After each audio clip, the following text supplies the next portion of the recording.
Assalamualaikum warahmatullahi wabarakatuh. Madayaw, umayong adlaw kaninyong tanan. Magandang araw sa inyo lahat. Ngayong araw, ibabahagi ng Office of the Vice President sa inyo ang naging resulta ng taus-pusong serbisyo at katapatan sa bayan sa buong taon ng 2025. Medical and burial assistance. Alam nating malaking hamon ang pagkawala ng pondo para sa ating social services ngayong taon. Ngunit sa bawat krisis na hinaharap ng ating kababayan, kailangan ng gobyerno ng matatag na solusyon. Hindi kami pumayag na maging dahilan ang kakulangan ng budget para maputol ang serbisyo. Sa halip, nakipagtulungan kami sa ibang ahensya ng gobyerno at nagtagumpay na makakuha ng alternatibong pondo. Dahil dito, nananatiling bukas ang ating assistance windows nitong taong 2025. Nakapagbigay tayo ng tulong sa 4,643 na Pilipinong may karamdaman. At nakatulong ang ating burial assistance sa 1,377 beneficiaries. Ito ang pruweba na kung may puso at paninindigan para maglingkod, laging may paraan para tulungan ang ating mga kababayan. Disaster relief and relief for individuals in crisis and emergencies program. Ang OVP ay laging handa sa panahon ng krisis. Ang ating Disaster Operations Center ay patuloy na naghahatid ng agarang tulong. Sa kabuuan, umabot sa 73,054 na pamilyang Pilipino na naapektuhan ng kalamidad ang ating natulungan. Kabilang dito ang 9,129 na pamilyang nakatanggap ng donated items. As part of our rapid response to the 6.9 magnitude earthquake in Cebu, and the Mount Canlaon eruption, OVP distributed 2,514 bags of 25-kilo rice. Kamakailan, personal kong pinangasiwaan ang relief operations sa Negros Occidental at Cebu para sa mga pamilyang sinalanta ng magkasunod na bagyong Tino at Uwan. Hindi rin natin kinalimutan ang ating mga bayaning frontliners at rescuers. Ang Kalusugan Food Truck ay nakapagpakain ng 1,866 na volunteers, rescuers at frontliners. Sa pamamagitan ng ating RICE program, nakapaghatid tayo ng kabuang 56,575 bags of rice and essential food items sa mga response zones. Pagbabago 1 Million Learners and Trees campaign. Ang ating pagbabago campaign ay ang ating pamumuhunan sa kinabukasan ng ating bansa.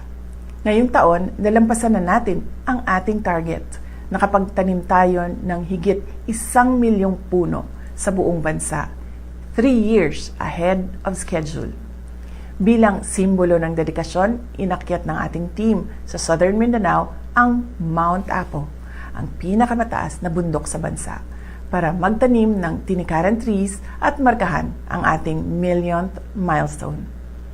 Ang ating Million Learners Campaign naman ay nakapagpamahagi na rin ng 460,272 bags. Direkta itong nakarating sa mga remote areas tulad ng Ubo-Manuvo Indigenous Peoples Learners sa Kidapawan City. Magnegosyo taday. Ang pag-ahon sa kahirapan ng bawat pamilyang Pilipino ay prioridad natin. Sa pamamagitan ng Magnegosyo Taday, nakapagbigay tayo ng suporta sa kabuuang 15 groups at 2,245 aspiring entrepreneurs ngayong taon. Libreng Sakay Program. Ramdam natin ang bigat ng presyo at bilihin at pamasahe. Kaya napakahalaga ng ating Libreng Sakay Program. Ngayong taon, pinalawak pa natin ang programa kasama na ang Tacloban City kung saan malaking tulong ito sa mga estudyante at pamilya. Ang libreng sakay ay nagbibigay ginhawa sa budget ng mga pamilya upang mapunta ang pera sa pagkain at edukasyon. Mula Enero hanggang Oktubre, ang ating libreng sakay buses ay nakapagsilbi sa 875,176 na commuters nationwide. Accountability and operational excellence. Ang ating determinasyon na maglingkod ay sinasabayan ng dedikasyon sa good governance at operational excellence. Dahil sa ating digitalization efforts, binigyan tayo ng special citation mula sa Development Academy of the Philippines dahil sa ating paperless challenge. Nakapag-save tayo ng mahigit 3.2 milyong sheets of paper. Ito ay patunay ng ating commitment sa efficiency at sa kalikasan. Ito ay bahagi ng ating araw-araw na operasyon. Mula sa mahusay na financial report ng OVP Finance Team, nakuha natin ang unqualified opinion mula sa Commission on Audit, ang highest audit rating. Ito ay malinaw na indikasyon ng ating transparency at fiscal integrity. Lubos po ang aming pasasalamat sa lahat ng aming mga OVP partners na binigyan natin ng isang pasidungog noong buwan ng Hunyo. Ang inyong pakikipagtulungan ay kritikal upang matagumpay naming maihatid ang napapanahon, mahusay at makabuluhang serbisyo publiko sa ating mga kababayan.